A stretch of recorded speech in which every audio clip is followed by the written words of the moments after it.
आज मैं आपको एक मज़ेदार कहानी सुनाने जा रही हूँ जिसका शीर्षक है सिंहासन बत्तीसी। तो चलिए शुरू करते हैं।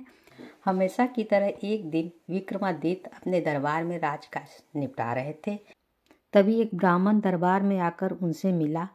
उसने उन्हें बताया कि उनके राज की जनता खुशहाल हो जाएगी और उनकी भी कीर्ति चारों तरफ फैल जाएगी अगर वे तुलना नगर में अपने लिए कोई महल बनवाएं। विक्रम को उसकी बात जच गई और उन्होंने एक बड़े ही भव्य महल का निर्माण करवाया। कारीगरों ने उसे राजा के निर्देश पर सोने, चांदी, हीरे, जवाहरात और मणि मोतियों से पूरी तरह सजा दिया।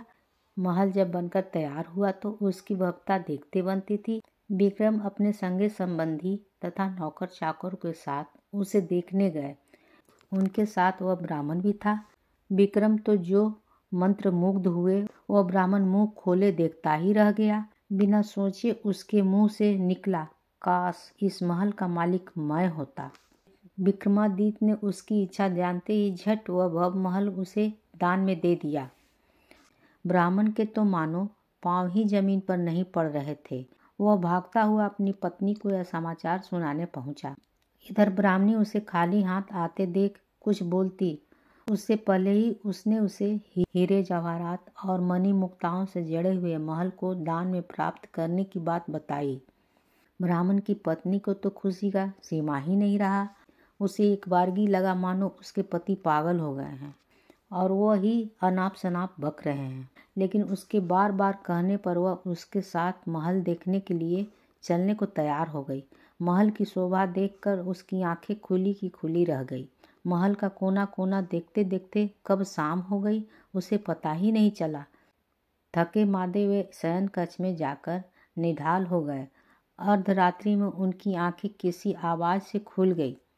सारे महल में खुशबू फैली थी और सारा महक प्रकाशमय था। उन्होंने ध्यान से सुना तो लक्ष्मी बोल रही थी। वह कह रही थी उनके भाग से वह यहाँ आई है और उनकी कोई भी इच्छा पूरी करने को तैयार है। ब्राह्मण दंपति का डर के मारे बुरा हाल हो गया। ब्राह्मणी तो बेहोश हो गई। लक्ष्मी ने 3 बार अपनी बातें दोहराई लेकिन ब्राह्मण ने कुछ नहीं मांगा तो वह कुद्र होकर चली गई। उसके जाते ही प्रकाश तथा खुशबू दोनों गायब। काफी देर बाद ब्राह्मणी को होश आया तो उसने कहा, यह महल जरूर भुतहा है, इसलिए दान में मिला। इससे अच्छा तो हमारा टूटा फूटा घर है जहाँ चैन की नींद सो सकते हैं। ब्राह्मण को पत्नी की बात जच गई। सहमे सहमे बाकी रात काटकर तड़के ही उन्होंने अपना सामान समेटा और पुरानी कुटिया को लौट आए। ब्राह्मण अपने घर से सीधा राजभवन आया और विक्रमादित्य से अनुरोध करने लगा कि वे अपना महल वापस ले ले। पर दान दी गई वस्तु को वे कैसे ग्रहण कर लेते। काफी सोचने के बाद उन्होंने महल का उचित मूल्य लगाकर उसे खरीद लिया। ब्राह्मण खुशी खुशी अपने घर लौट गया। ब्राह्मण से महल खरीदने के बाद राजा विक्रमादित्य उसमें आकर रहने लगे। वहीं अब दरबार भी लगता था। एक दिन वे सोए हुए थे तो लक्ष्मी फिर आई। जब लक्ष्मी ने उनसे कुछ भी मांगने को कहा तो वे बोले, आपकी कृपा से मेरे पास सब कुछ है। फिर भी आप अगर देना ही चाहती हैं तो मेरे पूरे राज में धन की वर्षा कर दे और मेरी प्रजा को किसी चीज की कमी न रहने दे। सुबह उठकर उन्हें पता चला कि सारे राज में धन की वर्षा हुई है और लोग वर्षा वाले धन राजा को सौंप देना चाहते हैं। विक्रमादित्य ने आदेश दिया कि कोई भी किसी अन्य के हिस्से का धन नहीं समेटेगा और अपने हिस्से का धन अपनी संपत्ति मानेगा।